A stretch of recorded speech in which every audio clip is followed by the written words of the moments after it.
ಆಕೆ ಬಿಜೆಪಿ ಶಾಸಕರ ಮಗಳು, ಜೊತೆಗೆ ಪೊಲೀಸ್ ಅಧಿಕಾರಿಯ ಪತ್ನಿ. ಹೀಗಾಗಿ ಎಲ್ಲರಿಗಿಂತ ಚೆನ್ನಾಗಿ ಇವರಿಗೆ ಕಾನೂನಿನ ಅರಿವಿರಬೇಕಿತ್ತು. ಆದರೆ ದೇವರ ದರ್ಶನಕ್ಕೆ ಹೋದವರು ನಾನ್ ಯಾರು ಗೊತ್ತಾ ಅಂತ ಪೊಲೀಸರ ಮೇಲೆ ಕೈ ಎತ್ತಿದ್ದಾರೆ.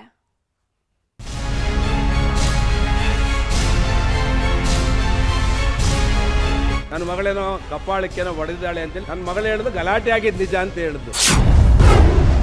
ಆರತಿ ಉಕ್ಕಡದಲ್ಲಿ ಕಾಕಿ ಮೇಲೆ ಕೈ ಎತ್ತಿದ ಶಾಸಕರ ಮಗಳು.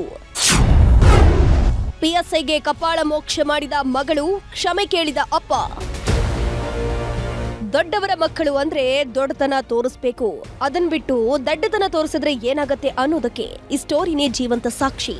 ಅಪ್ಪ ತುಮಕೂರು ಗ್ರಾಮಾಂತರ ಕ್ಷೇತ್ರದ ಬಿಜೆಪಿ ಶಾಸಕ, ಗಂಡ ಪೊಲೀಸ್ ಇಲಾಖೆಯಲ್ಲಿ ಡಿವೈಎಸ್ಪಿ. ಹೀಗಾಗಿ ಸಮಾಜದಲ್ಲಿ ಇವರಿಗೊಂದು ನೇಮು ಫೇಮು ಇತ್ತು. ಅದನ್ನ ಉಳಿಸ್ಕೊಳ್ಳೋದು ಬಿಟ್ಟು ಕೈ ಎತ್ತೋ ಹಂತಕ್ಕೆ ಹೋಗಿದ್ದಾರೆ. ದೇವಸ್ಥಾನಕ್ಕೆ ಹೋದವರು ಮಹಿಳಾ ಪೊಲೀಸ್ ಅಧಿಕಾರಿಗೆ ಕಪಾಳ ಮೋಕ್ಷ ಮಾಡಿದ್ದಾರೆ. ನಮ್ಮಪ್ಪ ಯಾರು ಗೊತ್ತಾ ಅಂತ ಪೊಲೀಸರ ಮೇಲೆಯೇ ಪೌರುಷ ತೋರಿಸಿದ್ದಾರೆ ಅಂತ ಎಂಎಲ್ಎ ಸುರೇಶ್ ಗೌಡ ಮಗಳ ಮೇಲೆ ಕೇಸ್ ದಾಖಲಾಗಿದೆ. ಇವರೇ ನೋಡಿ ಈ ಸ್ಟೋರಿಯ ಕೇಂದ್ರ ಬಿಂದು. ಹೆಸರು ಐಶ್ವರ್ಯ ಅಂತ. ಶಾಸಕ ಸುರೇಶ್ ಗೌಡ ಪುತ್ರಿ, ಗಂಡ ಪೊಲೀಸ್ ಅಧಿಕಾರಿ. 2 ದಿನದ ಹಿಂದೆ ಮಂಡ್ಯ ಜಿಲ್ಲೆಯ ಶ್ರೀರಂಗಪಟ್ಟಣದ ಆರತಿ ಉಕ್ಕಡಕ್ಕೆ ಹೋಗಿದ್ರು. ಭೀಮನ ಅಮಾವಾಸ್ಯೆ ಇದ್ದಿದ್ರಿಂದ ಭಕ್ತರ ದಂಡೆ ಹರಿದು ಬಂದಿತ್ತು. ಹೀಗಾಗಿ ಭಕ್ತರನ್ನ ಕಂಟ್ರೋಲ್ ಮಾಡೋದು ಪೊಲೀಸರಿಗೂ ಸವಾಲಾಗಿತ್ತು. ಇದೇ ವೇಳೆಯೇ ನೋಡಿ ಹಂಗಾಮವೇ ನಡೆದಿದ್ದು. ದೇವಸ್ಥಾನಕ್ಕೆ ಬಂದಿದ್ದ ಐಶ್ವರ್ಯ ಮಹಿಳಾ ಪಿಎಸ್ಐ ಮೇಲೆ ಕೈ ಎತ್ತಿದ್ದಾರಂತೆ.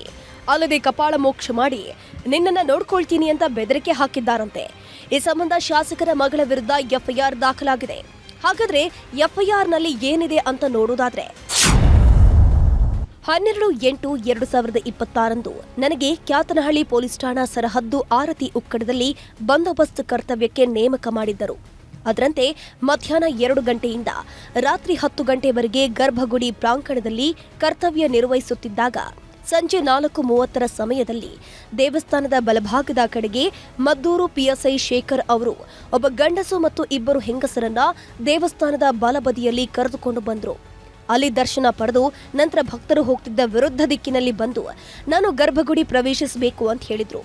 ಆಗ ನಾನು ತುಂಬಾ ರಶ್ ಇದೆ, ನಿಮ್ಮನ್ನ ಬಿಟ್ರೆ ಜನರು ಗಲಾಟೆ ಮಾಡ್ತಾರೆ, ಸ್ವಲ್ಪ ಸಮಯ ಕಾಯಿರಿ ಬಿಡ್ತೀನಿ ಅಂತ ಹೇಳಿದೆ. ಆಗ ತಕ್ಷಣಕ್ಕೆ ಆ ಮಹಿಳೆ ನಾನು ಕಾಯಲು ಸಾಧ್ಯವಿಲ್ಲ, ನಾನು ಯಾರು ಗೊತ್ತೇ, ನಾನು ಒಬ್ಬ ಪೊಲಿಟಿಕಲ್ ಲೀಡರ್ ಮಗಳು ಅಂತ ಗಲಾಟೆಯನ್ನ ಮಾಡಿದ್ಲು. ಆಗ ನಾನು ನೀವು ಯಾರಾದ್ರೂ ಸರಿ, ಸ್ವಲ್ಪ ಸಮಯ ಕಾಯ್ಬೇಕು, ಈಗ ಬಿಡೋಕ್ ಸಾಧ್ಯವಿಲ್ಲ ಅಂತ ಹೇಳಿದೆ. ತಕ್ಷಣ ಆಕೆ ಏರು ಧ್ವನಿಯಲ್ಲಿ ಮಾತನಾಡ್ತಾ ಅವಾಚ್ಯ ಶಬ್ದಗಳಿಂದ ನನ್ನನ್ನ ಬೈಯಲು ಶುರು ಮಾಡಿದ್ಲು. ನಿನಗೆ ಎಲ್ಲಿ ಬುದ್ಧಿ ಕಲಿಸಬೇಕು ನನಗೆ ಗೊತ್ತು ಅಂತ ಕೂಗಾಡುತ್ತಾ ನನ್ನ ಕಪಾಳಕ್ಕೆ ಹೊಡೆದು ನನ್ನ ಮೇಲೆ ಹಲ್ಲೆ ಮಾಡಿದಳು. ಆಗ ಮತ್ತೆ ನನ್ನ ಮೇಲೆ ಹಲ್ಲೆ ಮಾಡಬಹುದು ಅಂತ ನನ್ನನ್ನ ರಕ್ಷಿಸಿಕೊಳ್ಳೋಕೆ ನನ್ನ ಕೈ ಅಡ್ಡ ಮಾಡಿ ಅವಳ ಮುಖಕ್ಕೆ ತಳ್ಳಿದೆನು.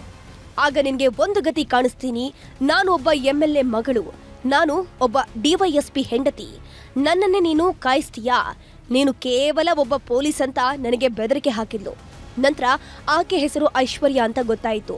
ಸಮವಸ್ತ್ರದಲ್ಲಿ ಕರ್ತವ್ಯದಲ್ಲಿದ್ದ ನನ್ನ ಮೇಲೆ ಗಲಾಟೆ ಮಾಡಿ ನನಗೆ ಅವಾಚ್ಯ ಶಬ್ದಗಳಿಂದ ಬೈದು ನನ್ನ ಕಪಾಳಕ್ಕೆ ಹೊಡೆದು ಹಲ್ಲೆ ಮಾಡಿ ನನ್ನ ಕರ್ತವ್ಯಕ್ಕೆ ಅಡ್ಡಿಪಡಿಸಿ ಬೆದರಿಕೆ ಹಾಕಿರುವ ಐಶ್ವರ್ಯಳ ಮೇಲೆ ಕಾನೂನು ರೀತಿ ಕ್ರಮ ಜರುಗಿಸಬೇಕಾಗಿ ವಿನಂತಿ.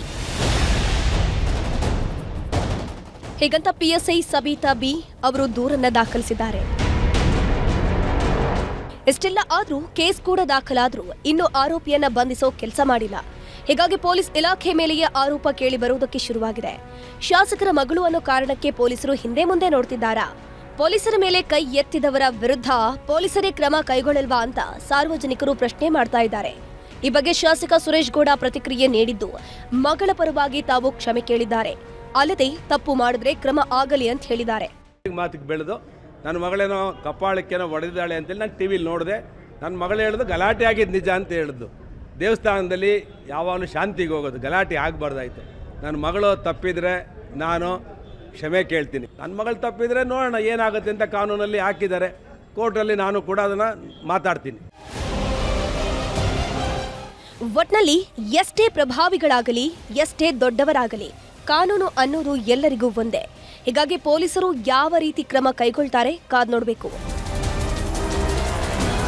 ಸುನಿಲ್ ಗೌಡ, ನ್ಯೂಸ್ 18 ಮಂಡ್ಯ.